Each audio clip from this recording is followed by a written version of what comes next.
Ang magmatay di biro, sa teacher magpaturo.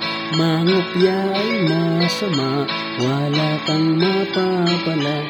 Ipasa na ang mula, hawakan ng isa-isa. Umawit ng may saya, at tatanungin kita. So, good morning ka Matinix. So ngayong araw na ito ay pag-uusapan po natin yung isa po sa mga topics sa General Mathematics ay tinatawag po na piecewise function.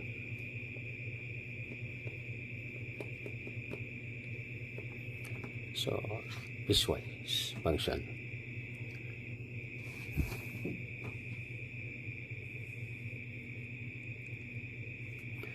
Now, pag pinag-usapan po natin ang piecewise function, yung unang bagay na mapapansin po natin ay ganito po.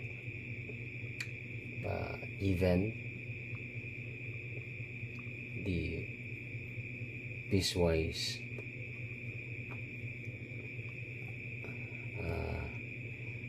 defined function,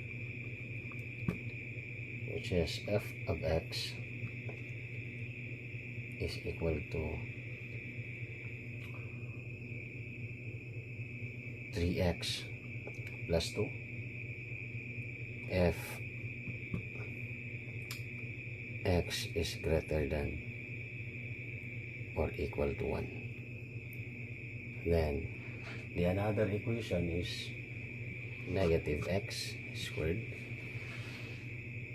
plus 2 fx is less than or equal to 0. So, pag pinag-usapan po natin yung piecewise function,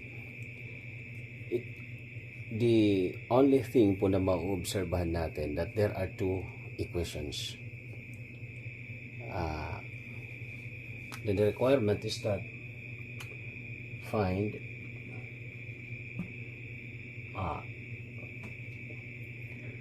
f of 1 and f of negative 2.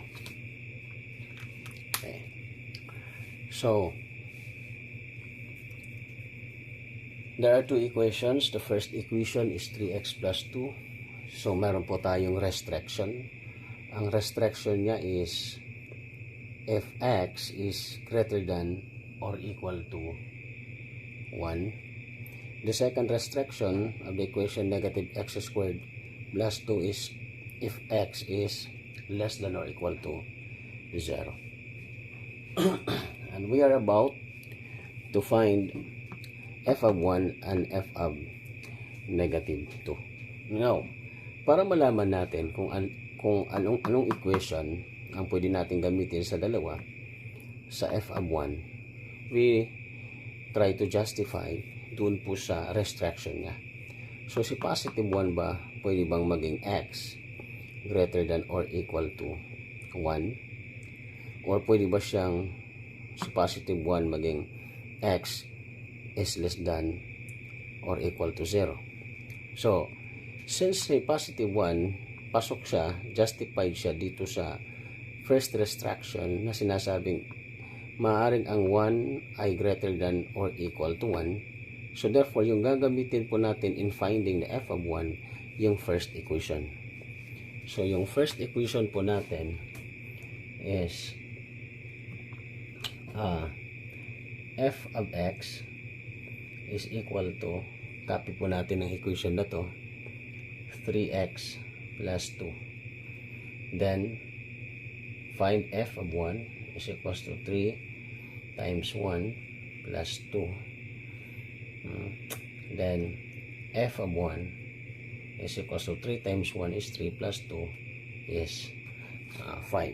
So, the f of 1 na tagpuan natin na na-solve natin that when we find f of 1 using the equation with the restrictions of x is greater than or equal to 1. So yung kalalabasan niya po is f of 1 is equal to positive 5. Now, si negative 2 naman, f of negative 2, kung i-justify natin siya dito sa restriction, negative 2 is less than or equal to 0.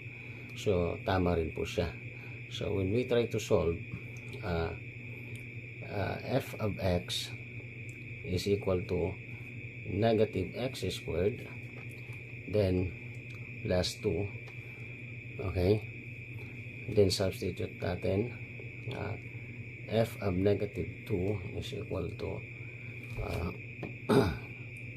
negative 2 squared plus 2.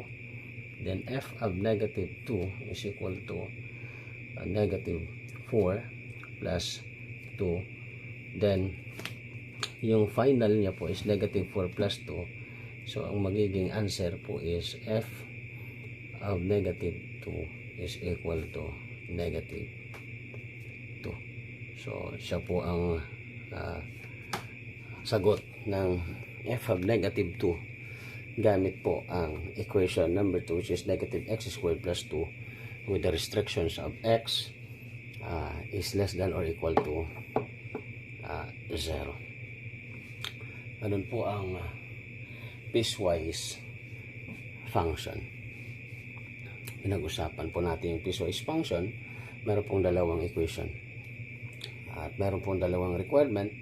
We need to find the f of 1 and f of negative 2. So f of 1 is positive 5 and f of negative 2 is negative 2. Huwag pong makalimutang mag-subscribe sa The Mathematics channel at mag-share po kayo, mag-like, mag-comment din po kayo kung ano po yung gusto nyong mga topics sa general mathematics ang gusto nyo pong i-solve po natin.